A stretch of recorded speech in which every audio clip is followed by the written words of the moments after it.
Enigma, the code that changed the course of World War II. The Enigma machine, an unbreakable code. It's the dark early days of World War II. In the Atlantic, German U-boat submarines prowl beneath storm-tossed waves, hunting Allied ships with deadly success. Their advantage is a mysterious cipher machine called Enigma. This typewriter-sized device encrypts Nazi communications into a baffling jumble of letters. Commanders send orders to U-boats and Army units confident that Enigma's coded messages are indecipherable to the enemy. To the Germans, Enigma is a wonder of technology, a code they believe unbreakable, and it gives them a deadly edge. Enigma works through an ingenious system of rotating internal wheels, rotors, and an elaborate plug board, which together transform plain German text into secret code. Every time an operator presses a key, the machine's rotors shift, changing the electrical pathways and substituting one letter for another in a complex sequence. By war's outset, the German military has refined Enigma with 3 interchangeable rotors, later adding a 4th for extra security, and a plug board that swaps pairs of letters. The result is astronomical complexity, on the order of 150 trillion possible settings for each message. Without knowing the exact rotor arrangement and plugboard connections, settings that the Germans changed daily, the ciphertext seems gibberish.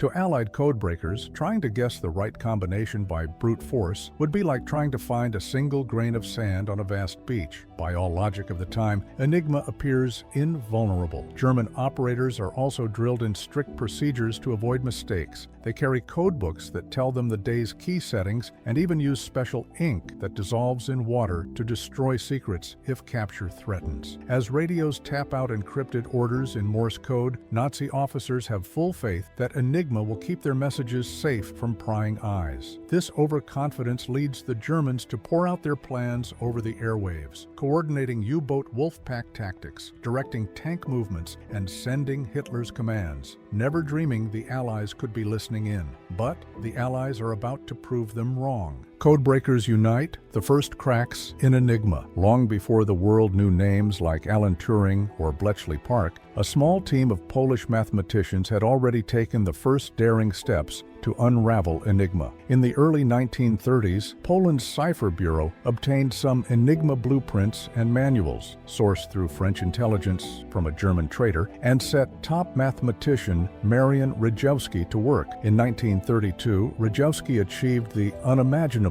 He deduced the internal wiring patterns of the Enigma's rotors, essentially reconstructing a working Enigma from nothing more than brainpower and limited documents. This breakthrough allowed the Poles to read some German messages. Using a custom-built mechanical device they nicknamed the bomba cryptologiczna, or cryptologic bomb. It was an incredible achievement, but it was just the opening act of the Enigma drama. As the 1930s went on, the Germans kept increasing Enigma's security, adding more scrambling complexity and changing operational procedures. By the late 1930s, Poland's small team was struggling to keep up with daily key changes and new features like the plug board that vastly increased the cipher's permutations. With war looming and understanding their own limits, the Polish codebreakers made a fateful decision. In July 1939, on the eve of the invasion of Poland, they shared their Enigma-breaking methods and machines with British and French intelligence in a secret meeting near Warsaw. They handed over everything, wiring diagrams, replica Enigma machines, and their hard-won knowledge, effectively passing the torch to Britain to continue the fight against Enigma. It was a transfer of both information and responsibility. If war came, the Allies would need to carry on the race to break the German code. Armed with the Polish findings, British intelligence set up a dedicated code-breaking operation at a sprawling Victorian estate in Buckinghamshire, Bletchley Park. There, a multinational group of mathematicians, engineers, puzzle solvers, and linguists assembled in utmost secrecy. The stage was set for one of the great secret battles of World War II, a battle of wits and machines fought not with bullets but with brains. At Bletchley, the previously impossible task, defeating Enigma, now seemed just a bit more attainable thanks to the groundwork laid by the Poles. But enormous challenges still lay ahead. The war had begun, Enigma traffic had exploded, and each intercepted message arrived as a tantalizing string of nonsense that might hide crucial information, if only it could be deciphered in time. The clock was ticking. Bletchley Park and Alan Turing's secret war. Bletchley Park became the nerve center of Allied cryptography. Huts and outbuildings on the estate were converted into makeshift offices where codebreakers labored in shifts around the clock. At the heart of this effort was a brilliant British mathematician, Alan Turing. Turing, along with colleagues like Gordon Welchman, Dilly Knox, and others, took the Polish concepts and pushed them to new heights. He envisioned an improved mechanical code-breaking device, an electromechanical machine that could rapidly sift through Enigma settings far faster than any human. The result was the British bomb, a humming, clacking apparatus filled with rotating drums that simulated multiple Enigma machines at once. Dozens of bommies were eventually built, and they ran day and night, testing countless rotor and plugboard combinations at high speed. How did the bombs work? Turing had figured out a clever way to narrow the possibilities. One key insight was that Enigma never encrypted a letter as itself. For example, an A in plain text would never come out as an A in the cipher. This quirk, along with probable guesses of German message content called cribs, gave the codebreakers a foothold. Each day, the team would try to guess a few likely phrases in the German messages, common weather report words, a frequent closing like Heil Hitler, or known military jargon, and then set the bomb to run through different Enigma configurations that would produce those patterns. Most attempts led nowhere, but if the machine found a configuration that yielded a sensible German phrase, they knew they had discovered that day's Enigma settings. Then, in a burst of triumph, all the day's intercepts could suddenly be read in plain German. Speed was essential. The codes reset every midnight with a new day's key, so if they didn't crack it in time, yesterday's intelligence might become useless for imminent operations. Life at Bletchley Park was intense and filled with pressure. Young women operators, many recruited from university math departments or even from fields as unlikely as music and linguistics, tended the whirring bombs and meticulously logged results. In adjacent huts, linguist experts translated the deciphered German messages and intelligence officers pondered their significance. Security was absolute. Few outside Bletchley knew what was happening there. In fact, so secret was the work that even many military units receiving intelligence didn't know it came from codebreaking. The decrypted messages were distributed under the codename Ultra and often disguised as information from spies or reconnaissance to hide the true source. The people at Bletchley Park were in a unique position. They could peer directly into enemy communications, but they could never breathe a word about it to anyone beyond their closed ranks. By 1940, thanks to Bletchley's efforts, the Allies were regularly reading Luftwaffe, German Air Force, Enigma signals, and many Army communications. This proved invaluable during events like the Battle of Britain, where advance warning of German air raid plans gave the Royal Air Force a fighting chance. However, one arena remained especially challenging: the encrypted messages of the Kriegsmarine, the German Navy. Naval Enigma used more complex procedures and later additional rotors. It was the hardest nut to crack, and unfortunately, the one guarding the coordination of U-boat wolf packs ravaging the Atlantic. The Battle of the Atlantic hung in the balance, and cracking naval Enigma became an Allied obsession. The Battle of the Atlantic turns. By 1941, the Battle of the Atlantic was at its peak fury. U-boats traveled in packs, attacking Allied convoys of merchant ships carrying vital supplies to Britain. Stealthy and lethal, the submarines communicated with German naval headquarters via Enigma encrypted radio, receiving orders on where to stalk their prey. Allied codebreakers at Bletchley Park knew that if they could read the U-boat Enigma messages in real time, they could direct convoy escorts and aircraft to avoid or ambush the wolf packs. It would be like suddenly turning on a light in a dark room full of predators. But first, they needed a break, some stroke of luck or ingenuity to get into the naval cipher. That break came through daring capture operations at sea. In May 1941, the Royal Navy scored a huge intelligence coup. During an intense convoy battle, the British destroyer HMS Bulldog forced German U-boat U-110 to surface and surrender. In the chaos, as U-110's crew abandoned ship, a Royal Navy boarding party rushed into the sinking sub and snatched up precious materials, an intact Enigma machine and codebooks listing the current settings. It was a jackpot. Suddenly, Bletchley Park had the cipher keys straight from the source. For the next few weeks, British intelligence could read the U-boat communications almost as easily as the Germans themselves. However, this advantage had to be guarded with extreme secrecy. Even the fact of U-110's capture was hidden.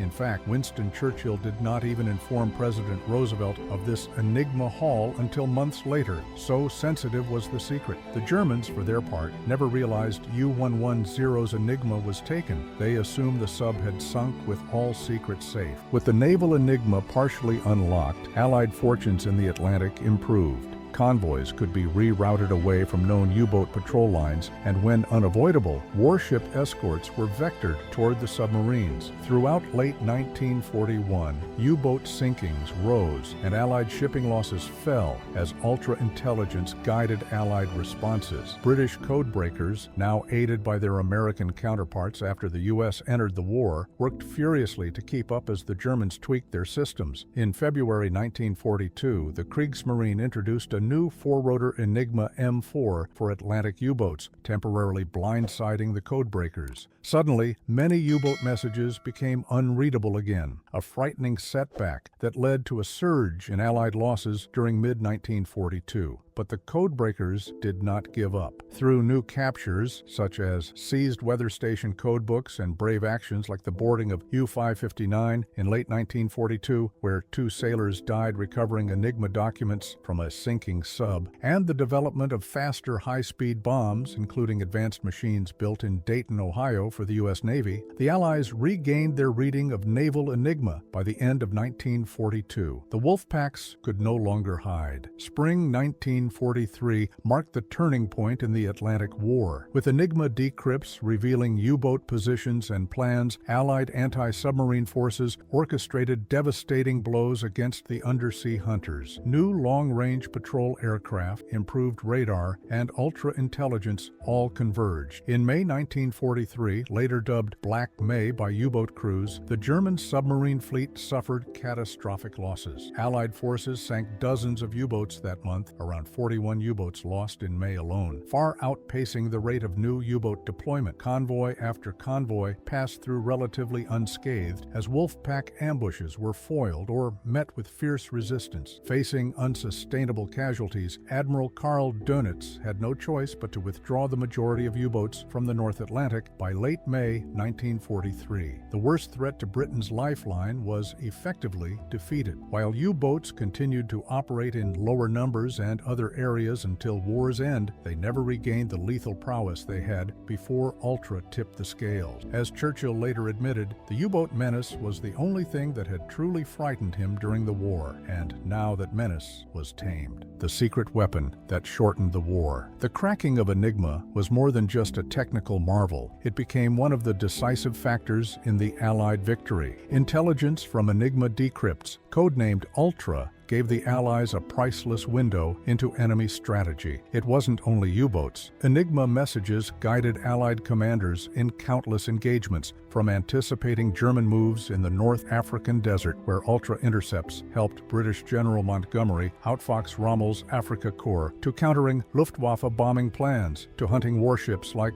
the battleship Bismarck. By knowing what the enemy planned to do, almost as soon as they issued orders, the Allies could stay one step ahead. Many historians believe that the Ultra project, centered on Enigma decryption, shortened World War II by as much as 2 years. In a war that had already killed tens of millions, those 2 years saved were invaluable. Potentially millions of lives spared and a quicker liberation of occupied countries. Yet for all its impact, the Enigma secret remained just that, a closely guarded secret for decades. The men and women of Bletchley Park took their vow of silence seriously. Even after victory, they told no one of their role. The Allies were so keen to keep the Enigma breakthrough hidden that they never revealed to the Germans that their code had been broken. In fact, after the war, captured Enigma machines were quietly distributed to some other countries for diplomatic use. Those nations confidently used Enigma to protect their communications, unaware the Allies could still read them. It wasn't until the 1970s centuries that the true story of Enigma and Ultra was declassified and became public knowledge. For over 30 years, the veterans of Bletchley Park kept mum, embodying the very secrecy that had won the War of Codes. British Prime Minister Winston Churchill paid tribute to these unsung heroes in a fitting metaphor. They were the geese that laid the golden eggs but never cackled. Their golden eggs were the priceless intelligence decrypts, and they never cackled because their work remained silent and hidden. As we look back today, the Enigma saga reads almost like a spy thriller, a tale of genius and daring that changed history. It's the story of how nerdy mathematicians and quiet analysts helped bring down a war machine, how clacking electromechanical bombs outwitted U-boats and panzer divisions, and how one small team of codebreakers gave Allied commanders the insight they needed to win. The importance of cryptography in modern warfare was cemented by the Enigma struggle. Alan Turing and his colleagues not only cracked Enigma, but in doing so, they pioneered computational techniques that paved the way for modern computers, truly changing the world in more ways than one. In the end, the German faith in Enigma proved fatally misplaced. The very messages the Nazis thought were secure wound up sealing their fate. Enigma was the code that the Allies broke,